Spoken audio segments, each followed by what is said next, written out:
अस्सलाम वालेकुम व्यूअर्स, आप सब कैसे हैं। मुझे उम्मीद है आप सब बिल्कुल ठीक ठाक होंगे और अल्लाह पाक आप लोगों के रिज़्क़ में रोज़ी में बरकत दे, आपके दस्तरख़ान को हमेशा हरा भरा रखे और आपके घरों में गैब से मदद करे।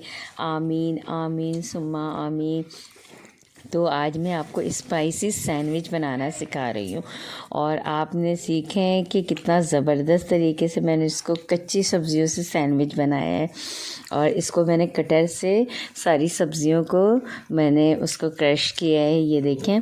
अच्छा, इस कटर के बारे में मैं आपको बता दूं, अगर आपकी प्रैक्टिस है तो आप इससे करें, वरना आप जिससे भी करना चाहते हो, जिससे आपको आसानी उससे करें। मुझे इससे बहुत आसानी होती है तो मैं इससे सारी सब्ज़ियाँ आराम से क्रश कर लेती हूँ और इससे बहुत जल्दी हो जाता है ना।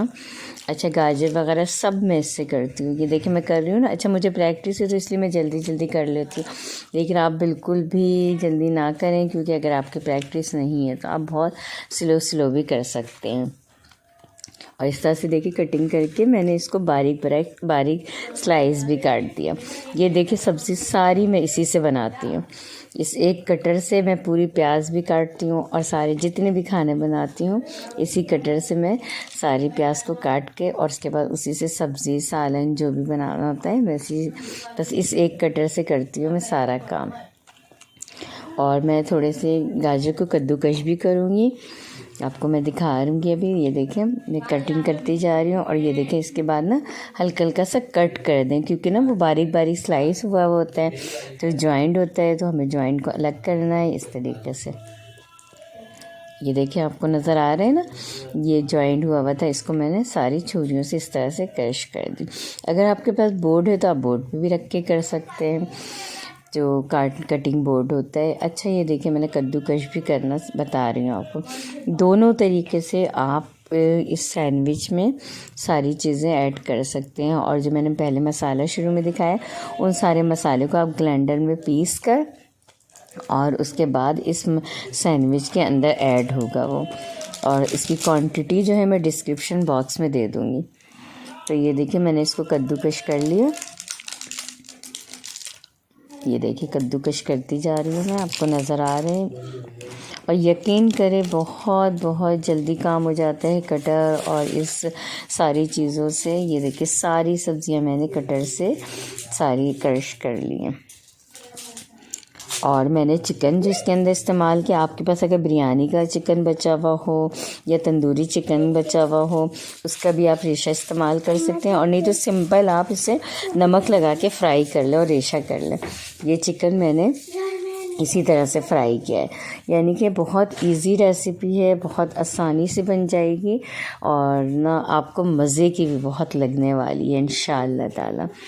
ये देखिए आपने मैंने सारी सब्जियां मिक्स की और इसमें चिकन के रेशे भी मैंने मिक्स कर दिए हैं। और अगर आपको सब्ज़ियां ज़्यादा नहीं पसंद तो आप इसमें कम मकदार में भी ले सकते हैं। और सब्ज़ियों में लेकिन आपने गाजर, शिमला मिर्च और बंद गोभी लाजमी लेना है। अच्छा, इस तरीके से आप बच्चों को देंगे तो एक तो सब्ज़ियां भी बच्चे खा लेंगे शौक़ से, और दूसरा उनको सैंडविच का एक अलग मज़ा मिलेगा, बहुत टेस्टी होगा। ये देखिए मैंने केचप ऐड किया इसके अंदर, आपने ज़रूर ट्राई करना, यकीन करिए बहुत बहुत ज़्यादा टेस्टी होगा। इसमें कोई ऑयल इस्तेमाल नहीं होगा। अच्छा, अगर फ्राई का ऑप्शन है, मैंने फ्राई नहीं किया था, अगर आपको फ्राई अच्छा लगता है तो आप शैलो फ्राई कर सकते हैं सैंडविच को। ये मैं मायोनीज़ ऐड कर रही हूँ और इसके अंदर मैंने मायोनीज़ ऐड कर दिया है और इसकी क्वांटिटी जो मैं सब डिस्क्रिप्शन बॉक्स में आपको लिख कर दे दूँगी। और ये देखिए ये जो मैंने मसाला आपको शुरू में दिखाया था, ये मैंने इसे बारीक पीस लिया है। स्पाइसी मसाला, यही तो है स्पेशल मसाला जिसे आप डालेंगे तो आपके सैंडविच का जो टेस्ट है बिल्कुल डिफरेंट होगा। तो ये मसाला आपने बिल्कुल भी स्किप नहीं करना है, इस मसाले को लाजमी आपने सैंडविच के अंदर ऐड करना है। और अब मैं इसकी मिक्सिंग कर रही हूँ। ये देखा आपने कितने सिंपल तरीके से, कोई बच्चा, आप किसी बच्ची को भी अगर ये दिखाएंगे ना रेसिपी, तो वो बच्ची भी आराम से बना सकती, 12-13 साल की बच्ची भी आराम से ये चीज़ों को बना सकती है अगर उसे सब्जियाँ क्रश करके आप दे दें। तो ये देखें, इसे मैंने अच्छी तरीके से मिक्सिंग करने के बाद इसे सिंपल डबल रोटी पे लगाया और दूसरा डबल रोटी मैंने इसके ऊपर रखा और इसकी कटिंग कर दी और हमारा सैंडविच रेडी हो गया। और मुझे उम्मीद है कि आपको ज़रूर पसंद आएगा। इंशाल्लाह मुझे उम्मीद है, और आपने ज़रूर ट्राई करना है। मुझे कमेंट्स में बताना है ये मेरा स्पाइसी सैंडविच आपको कैसा लगा, क्योंकि हम सबको तो ये बहुत अच्छा लगा था, और इंशाल्लाह आपको भी पसंद आएगा। फिर इंशाल्लाह अगली रेसिपी लेकर आऊँगी। अल्लाह हाफिज़।